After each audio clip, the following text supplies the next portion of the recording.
Binabatikos ngayon ng Duterte Camp si PNP CIDG Chief Nicolas Torre dahil sa pagsasampa niya ng kaso laban sa dating Pangulo. Nilinaw naman ni Torre na walang kinalaman ng Malacanang sa kanyang hakbang. Yan ang agenda report ni Francis Folde. Suportado ni PNP Chief Romel Marbil, pero walang basbas mula sa Malacanang.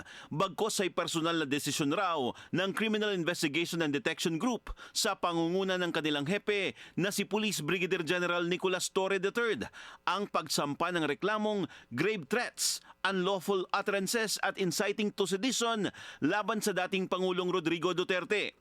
Giit ni Torre, kailangang panagutan ng nakatatandang Duterte ang kanyang mga sinabi. Kahit itinuturing na joke ang sinabi niyang patayin ng 15 senador, maaari raw kasing makaimpluwensya ito sa kanyang mga taga-suporta. Katulad ng nangyari noong kasagsagan ng war on drugs ng kanyang administrasyon. Marami ang napatay at sinabi ng dating Pangulo na siya ang mananagot. Pero sa huli ay naiwan sa mga kaso ang mga pulis. Di ba may pangako siya? Anong pangako niya? Sagot niya lahat. Di ba? Ano yun? Joke ulit. Joke ulit. Di ba may sinabi ko siya, pwede ka mag-rape? Sagot ko yan. Ako yung magpapakulong ng sarili ko. O joke ulit yun.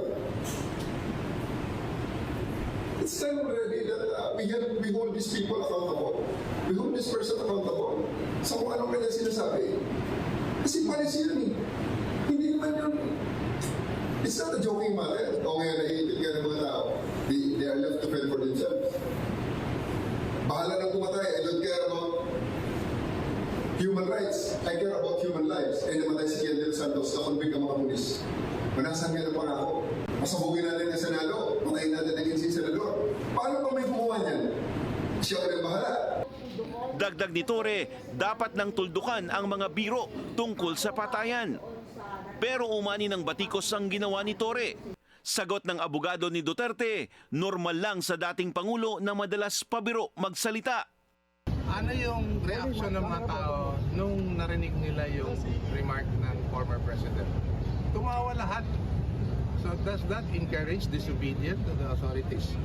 It was just plain joke delivered by the former president. So no serious guy would ever file a case against him because obviously it was just a joke. Tinawag din ni dating Chief Presidential Legal Counsel Sal Panelo na Tower of Ignorance at Edifice of Nonsense si General Torre. Sa kabila nito, naninindigan ng CIDG na walang bahid politika, kundi pure law enforcement lang ang kanilang hakbang. Para sa agenda, Francis Polbe, Billionario News Channel.